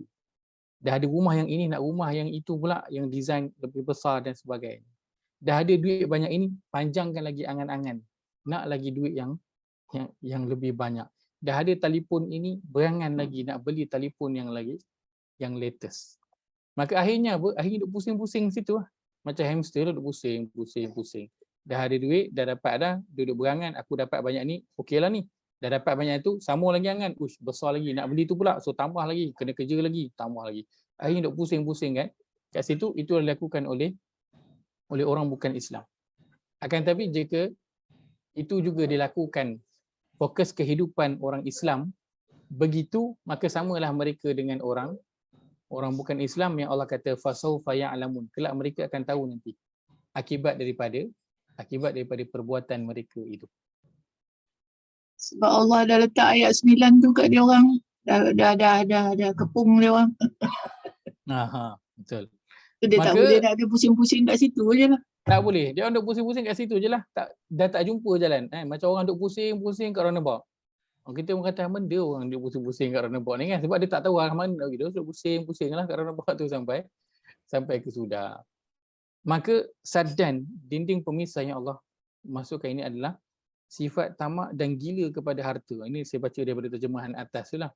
Sifat tamak dan gila kepada harta dan juga pangkat yang Allah letakkan dalam diri seseorang. Hingga dia nanti duk pusing-pusing lah dengan perkara itu je. Fokus kehidupan dia, umur dia, masa dia banyak dihabiskan dengan perkara itu. Ya. Yang pertama yang Allah sebutkan tentang dinding pemisah. Yang kedua dimasukkan dengan dinding pemisah itu adalah mereka mengasingkan diri. Kan? Mereka mengasingkan diri. Dia ada grup, kan? Ada clan dia yang tertentu. Dia orang duduk dengan geng-geng dia orang je. Kan? Dengan geng-geng yang sama-sama mengejar apa yang dia orang nak kejar. Kan? Sebab itu kita selalu tengok kalau geng ni dia minat ni, dia orang makan duduk dengan dia orang je. Dia orang akan jumpalah kawan-kawan dia orang je. Kan? Takjubnya ketika saya di Yaman dulu, antara orang yang pergi ke sana tak semuanya pergi itu dengan niat untuk belajar. Ada di antara mereka yang pergi itu dengan niat nak berubah, dengan niat nak berubah. Antaranya yang saya berkawan dengan dia adalah orang Melayu lah kan, orang Islam lah, muda. Duduk di pantai dalam, yang budak pantai dalam. So budak pantai dalam pun kita tahulah perangai-perangainya kan. So dia terjebak dengan dadah kan, menghisap, jadi tokan dan sebagainya kan. Budak pantai dalam. Akhirnya berkahwin, nak berubah, pergilah ke Yaman, nak cari tempat yang baru. Cuma begitulah ajaibnya. Orang yang begitu, dia macam gam, dia akan menariklah orang-orang yang begitu juga. Peliknya dalam pada saya di Yaman itu, dia boleh jumpa orang Yaman yang isap dadah juga. Macam pelik. Ramai orang Malaysia yang datang sebelum dia, tak ada siapa pun yang tahu siapa orang Yaman yang isap dadah, port mana nak dapatkan, orang tak tahu. Tetapi dia datang, dia boleh jumpa klan Arab Yaman yang sama dengan perangai dia. Dia takdirkan begitu. Dan kita macam tu lah kan, kalau kita ada minat sesuatu, memang akan jumpa je lah dengan grup-grup yang macam tu kan. Tapi Allah takdirkan dia niat nak berubah dan Allah ujilah dia di situ kan, tetapi dia kuatlah dengan keinginan dia itulah untuk nak berubah. Walaupun permulaan tu adalah naik turun dia, jatuh bangun dia, akan tetapi Allah inginkan kebaikan kepada dia. Maka itulah saddan yang kadang-kadang kan Allah letakkan pada diri seseorang hingga dia rasa macam dia nak duduk dengan grup dia je, dia selesa dengan dia punya grup, dia punya clan dia. Dia tak masuk dan tak nak masuk dengan grup-grup yang lain itu, kan? Macam gitulah kadang kan. Tengok orang tabligh lari. Tengok orang tabligh lari kan. Mak kita ajak masuk kelas ngaji lari kan. Minta ajak masuk kelas apa tu tadabbur ke lari kan. Maka kenapa mereka mengasingkan diri kan? Sebab dia dah selesa dengan dia punya grup dia. Maka itu dinding pemisah yang Allah letakkan. Kemudian yang kedua Allah sebutkan apa? Dalam teks Arabnya Allah sebutkan fa'arshaynahum. Bila tengok dalam teks Arabnya Allah sebutkan fa'arshaynahum. Terjemahannya ialah lalu kami tutup mereka. Kami tutup mereka. Letakkan tutup. Perkataan arshayna ni, ghasyiah, dia umpama selimut. Kan? So kalau kita membayangkan selimut itu, kalau kita selimut maksudnya apa? Kita tutup tak seluruh badan kita, kita ada biarkan tak terbuka angin masuk kalau kita sejuk lah kan. Kita bayangkan musim sejuk tu. Kan? Kalau kita selimut kita tutup habis. Kita tak akan biarkan sikit pun ada ruang terbuka. Sebab kita tak nak angin sejuk masuk. Kita akan selimut habis. Kalau kata memang duduk di negara yang salji ke atau memang betul-betul punya sejuk, memang kita akan betul balut badan kita kan. Selimut tu kita masuk lagi bawah badan kita. Memang kita nak pastikan tak ada angin yang masuk. Maka arshayna itu dia bukan saja masuk tutup, tetapi dia maksudnya juga adalah menyelimuti. So memang tutup habis. Umpama Allah sebutkan nanti boleh tengok pada surah yang ke-7 ayat yang ke-54. Allah kata yushil lailan nahara. Allah kata yushil lailan nahar. Allah menyeliputi siang dengan malam. Allah selimutkan siang ini dengan malam. So bila malam datang, apa jadi? Kalau katalah kita ni tak ada elektrik dan kita tak nyalakan lilin, apa jadi? Memang gelap habis. Memang tak nampak. Maka Allah kata menyeliputi mereka. So bila sebut menyeliputi, keadaan itu kita bayangkan macam malam yang blackout, tak ada lampu kan, tak ada lilin. Kita mungkin saya tak tahulah, saya rasa memang kita pernah menghadapi lah waktu yang blackout kan. Waktu di Yaman dulu memang blackout tu memang perkara wajib setiap hari blackout. Di Yaman kalau tengah jalan tu memang gelap gelita lah jalan tu semua kan. So kita bayangkan gelap. So bila bayangkan gelap itu, dia adalah satu suasana yang apa? Satu suasana yang tak ada cahaya. Cahaya. Sedangkan Allah sifatkan Al-Quran ini sebagai apa? Cahaya. Allah sifatkan Al-Quran ini sebagai cahaya. Pada surah yang ke-64 ayat yang ke-8 Allah sebutkan a'udzubillahi minasyaitonir rajim fa'aminu billahi wa rasulihi wan nuril ladzi anzalna. Akan dilihat pada surah yang ke-64.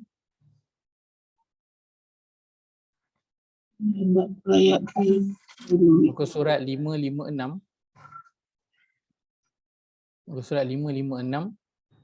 Allah kata a'udzubillahi minasyaitonir rajim fa'aminu billahi wa rasulihi wan nuril ladzi anzalna wallahu bima ta'maluna khabir. Oleh itu berimanlah kamu kepada Allah dan Rasulnya serta kepada cahaya wan nur dan cahaya yang kami turunkan, iaitulah apa? Iaitulah Al-Quran.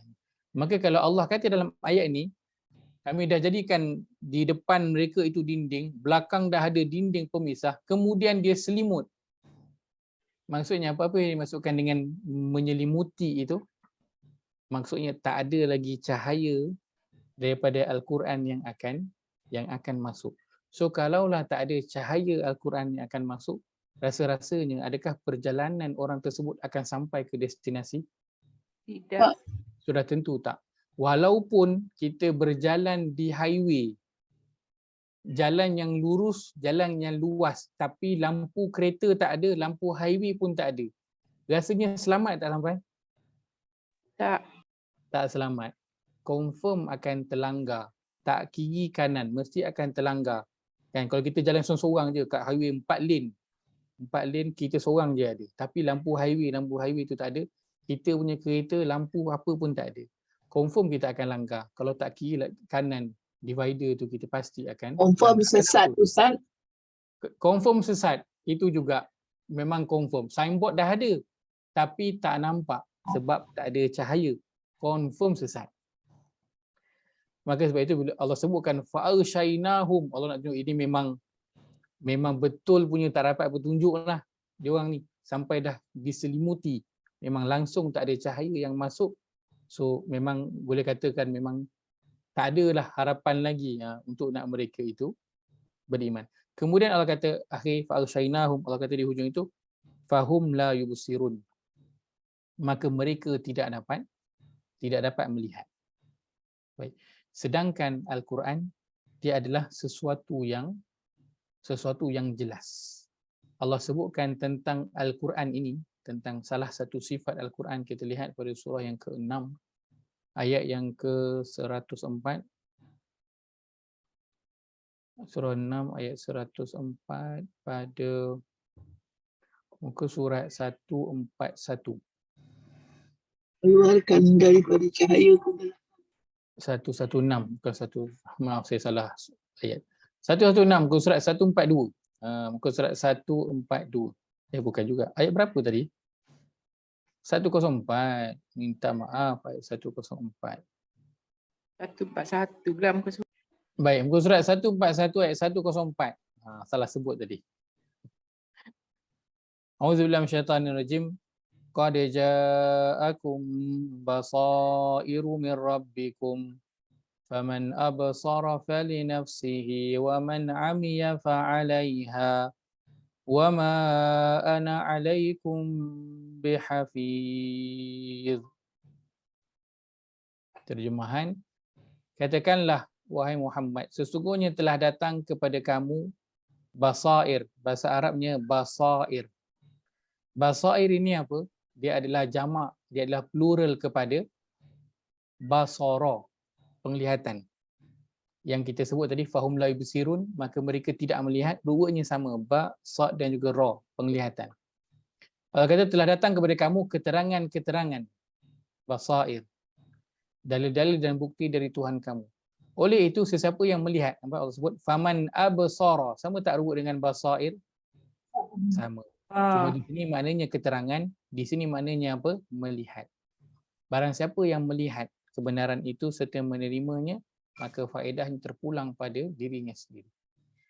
Dan sesiapa yang buta dan enggan menerimanya, maka bahayanya tertimpalah ke atas dirinya sendiri. Dan tiadalah aku berkewajipan menjaga dan mengawasi kamu. Maka Al-Quran ini Allah sifatkan dia sebagai basair, sesuatu yang jelas yang Allah kaitkan dengan mata. Maksudnya kalau nak tengok memang boleh nampak. Kalau nak tengok memang boleh nampak, dia memang jelas ada depan mata. Tapi kalau tak nak tengok, tak nak bagi perhatian, maka memang takkan nampak. Kadang-kadang kita kalau jalan kan ada dah jalan, dah ikut jalan tu selalu dah. Kan? Tiba-tiba hari tu bila rumah ni ada, kan? Orang kata lama dah rumah ni ada. Oh ya ke, tak perasan. Sebab apa tak perasan? Sebab kita jalan tu kita tak memandang. So kita jalan je lah, jalan dia hari lalu, ada benda yang kadang kita dah ada kat situ lama tapi kita tak perasan. Tapi kalau kita nak perasan benda tu ada tak kat situ? Ada.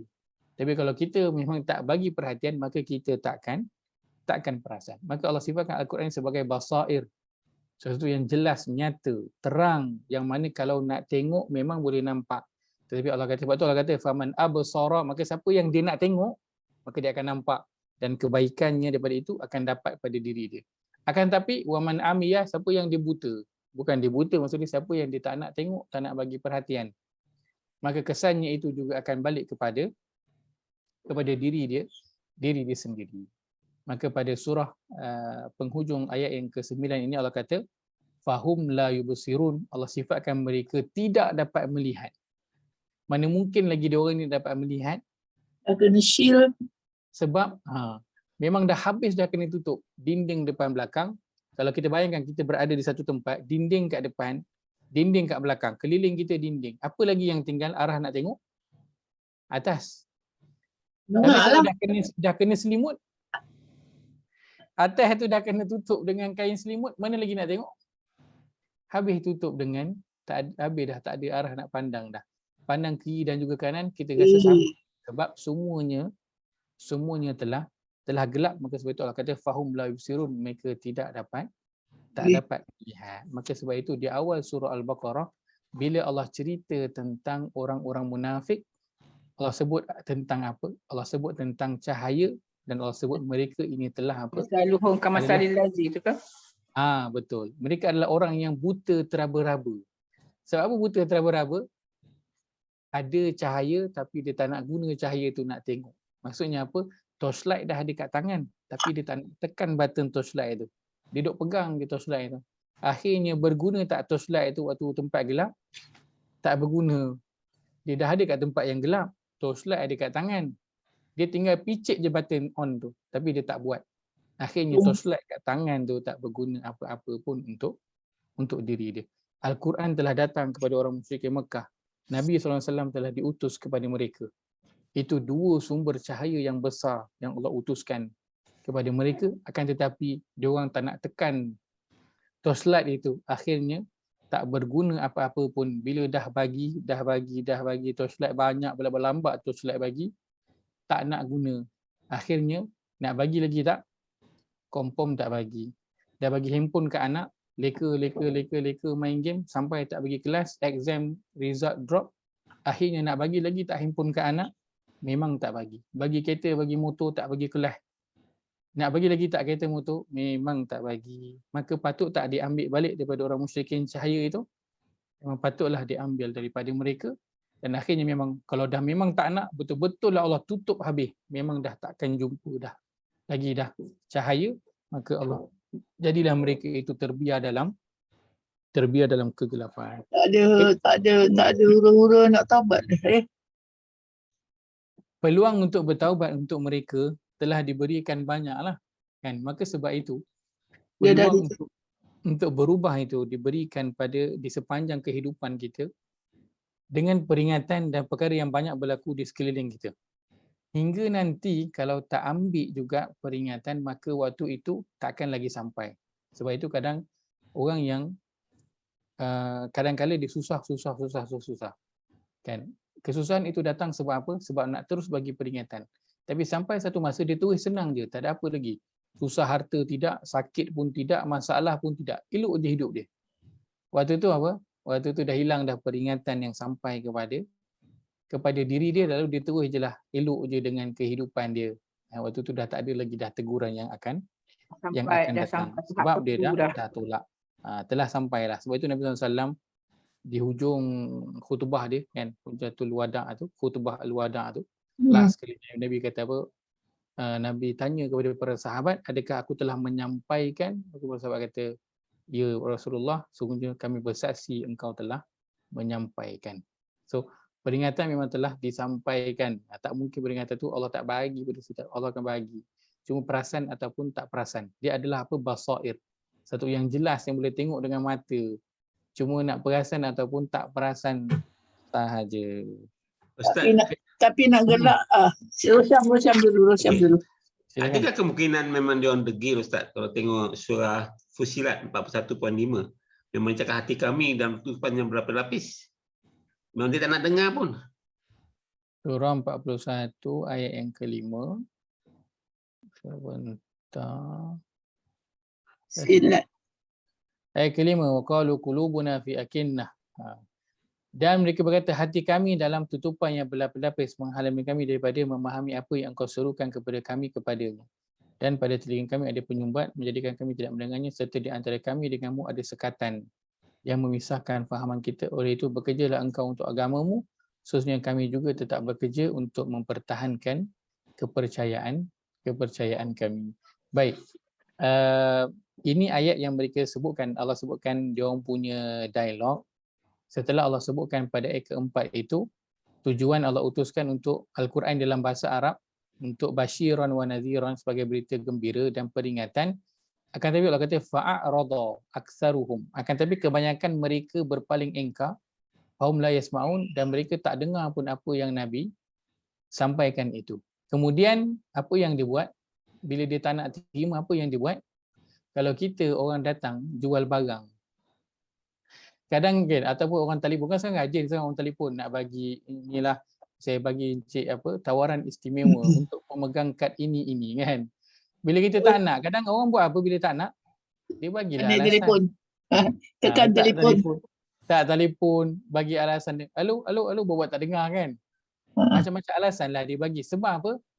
Dia nak menjustifikasikan, dia nak justify perbuatan dia tu, nak bagi nampak elok. So dia katalah, bukannya kami tak nak terima, tapi sebab hati kami ni dah tertutup, dah tak boleh terima, dan kau cakap ni macam tak kenalah dengan apa yang kami nak, ataupun tak kena dengan apa yang kami buat kan.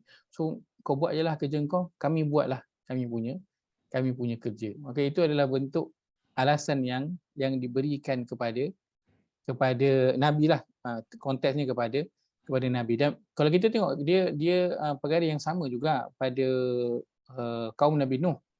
Dan Allah sebut pada surah Nuh, waktu Nabi Nuh seru kepada mereka, apa yang dia buat? Dia orang tutup dia orang punya kan telinga, dia orang selubung dia orang punya dia orang punya muka, dia selubung dengan kain. Sebab apa? Dia orang tak nak dengar, dia orang tak nak terima. Maka itu bentuk-bentuk alasan yang diberikan oleh kaum ataupun umat-umat yang terdahulu Allah bawakan kepada kita. Kadang kan memang antara kan sekarang kan orang bagi alasan, tak apa Ustaz, kami ni memang dah tak ada harapan dah. Yang kita orang ni memang budak yang dah tak baik dah Ustaz. Memang budak nakal dah lah kita orang ni. So tak apalah, tak payahlah nak nasihat kami. Dia jadikan dia punya tu sebagai alasan lah kan. Kami ni memang orang kata kami ni dah tak ada harapan dah. So tak apalah kan. Kami cara kami kan, cara ustaz lah. So dia jadikan itu sebagai satu bentuk alasan. Lakum dinukum waliyadin. Lakum dinukum waliyadin. Andai Kak. Tak ada Ustaz tadi. Ya saya. Tadi saya amazed lah sebab ayat 9 ni dia selalu kita gunakan untuk sesuatu yang benda lain kan. Hari ni barulah kita dapat tahu maksud sebenarnya sepatutnya ayat 9 ni yang kita takuti, tapi kita gunakan untuk benda lain. Dan ayat 8 ni baru saya perasan yang unta ni memang dia tengadah sentiasa. Jadi digunakan juga sebagai sebagai contoh lah dalam ni kan yang Ustaz sebut tadi. And then yang ayat 7 ni pula memang apalah sekali kan amazing jugalah sebab kita selalunya bila kita baca Quran ni kita tak, macam orang kata you had to read between the line kan, tapi kita tak baca macam tu. So sekarang ni barulah nampak dia macam reflection kan. Mereka tak beriman tapi yang di sebalik dia. Samalah macam saat saya terfikir pasal ayat di mana tu surah Al-Insan tu. Bila dia kata pasal sifat-sifat syurga ni, orang yang di dalam syurga tu tidaklah berasa kepanasan. Yang terik matahari dia tak rasa. Dan tidaklah kedinginan yang sangat. Bila baca macam tu, adakah yang di dalam neraka tu dia selalu opposite kan? Bila dia sebut macam ni sejuk kan, tidak kedinginan sangat, maknanya dia refer kat neraka lah. Adakah api yang sejuk yang membunuh orang, yang membakar orang dalam neraka? Tu saya nak tanya. Okey, baik. Dia macam reflection jugalah kan. Kan dulu Syuaib Web kan selalu buat macam tu kan, reflection. Betul. Betul. Baik, maka di antara azab di dalam neraka ialah pertamanya Allah kata dalam Quran la yamutuna fiha wala yahya. Dia orang kat dalam neraka itu dia tak mati dan juga tak hidup.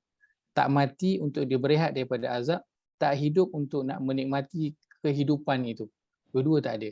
Dan di antara bentuk azab yang akan diberikan kepada para penghuni neraka ialah bentuk azab yang terlampau panas dan juga terlampau sejuk. Dia tak ada tengah-tengah. Bentuk yang terlampau panas dan juga bentuk terlampau sejuk. Itu dua bentuk azab yang akan diberikan kepada penghuni syurga. Maka penghuni syurga dia akan rasa sejuk, tetapi sejuk yang melampau. Hingga buatkan dia rasa terseksa dengan sejuk tersebut. Maka adakah sejuk itu datangnya daripada api? Wallahu a'lam, neraka itu dipenuhi dengan api, maka Allah akan berikan dia api yang menyejukkan, sejuk yang melampau. Macam angin sejuk yang membunuh tu lah tak? Betul. Dia macam Tapi dalam ni dalam bentuk api, Ustaz. ya, kalau Sebab neraka dia dia kata penuh dengan api, maka dalam bentuk api. Oh. Hmm. Itulah Api kadang yang kita, sejuk. Sepi yang sejuk. Boleh tak api jadi sejuk? ada Nabi Ibrahim sejuk api dia. So Allah dah sebutkanlah, so api boleh jadi Tapi sejuk. dia tak menyeksa, dia menyelamatkan kan. Yang ni Betul, sebab Allah sebutkan kuni bardan. Allah sebut bardan, sejuk. Tapi selepas tu Allah sebut apa? Wasalaman. Para ulama tafsir sebut kalau Allah tak sebut wasalaman, maka Nabi Ibrahim akan mati. Dalam itu sebab terlampau sejuk. Tapi Allah sebut bardan wasalaman ala Ibrahim. Sebab tu ada dua-dua. Allah tak sebut wahai api jadi sejuk. Tak. Allah sebut jadilah sejuk yang sejahtera ke atas Ibrahim. selamat sejahtera. Ya Allah. Ada sejuk. Maka orang syurga semuanya ngam-ngam. Cuacanya, suhunya itu ngam. Cantik, sedap je yang badan kita rasa sedap masing-masing lah. Tapi neraka akan sejuk yang terlampau dan juga panas yang terlampau. Dan sejuk yang terlampau kita pun tahulah dia boleh buat apa. Dia memang boleh buat matilah. Kan? Dia memang boleh buat. Tapi tak ada ayat yang kata syurga neraka tu sejuk, Ustaz. Itu tak penjelasannya dalam hadis. Dalam hadis dalam hadis. Bukan dalam hadis. Sebab dia asyik kata dinyalakan api lah, yang menyala-nyala lah. Api je kan, yang bahan bakar dia, batu dan manusia. Betul. Itu bila baca ni, lain pula. Kata sejuk. Dia macam menyindir lah kan. Ayat ni macam menyindir orang neraka. Dan tidak kalau ada kedinginan yang sangat. Betul. Tidaklah kepanasan yang sangat tu. Saya tanya-tanya, betul ke dingin ni ada api tu sejuk? Betul, ada. Satu bentuk Dia siksa ya. Oh. So, rasa tak selesa lah mana-mana pun. Yalah Ustaz, terima kasih lah, sorry. Baik, silakan ada soalan lain? Tadi daripada Haji Fuad ke? Tak ada? Ada Ustaz. Okey, baik. Tak ada, itu saja berkongsikan pada malam ini. Moga ada manfaat daripada ambil. Semua maaf jika ada tersalah kata, terkasar bahasa. Qul qawli hadza wa astaghfirullahal-azim li wa lakum. Allahumma ij'al hadza jama'ana jam'an marhuma wa tafarruqana min ba'di tafarruqan ma'suma. Allahumma inna na'udzubika min ilmin la yanfa' wa min qalbin la yakhsha' wa min nafsin la tashba' wa min da'watin la yustajabu laha. Allahumma arhamna bil Qur'an waj'alhu lana imaman wa nuran wa hudan wa rahmah. Allahumma zakirna minhu ma nusina wa 'allimna minhu ma jahilna warzuqna tilawatahu ana al-laili wa atrafan nahari 'ala al-wajhi alladhi yurdika 'anna. Rabbana ighfir lana wa li ikhwanina alladhina sabaquna bil iman wa la taj'al fi qulubina ghillan lil ladzina amanu rabbana innaka ra'ufur rahim. Rabbana atina fid dunya hasanah wa fil akhirati hasanah wa qina adzaban nar. Wa sallallahu ala nabiyyina Muhammad wa ala alihi wa sahbihi ajma'in. Walhamdulillahirabbil alamin. Kita tutup dengan tasbih kafar.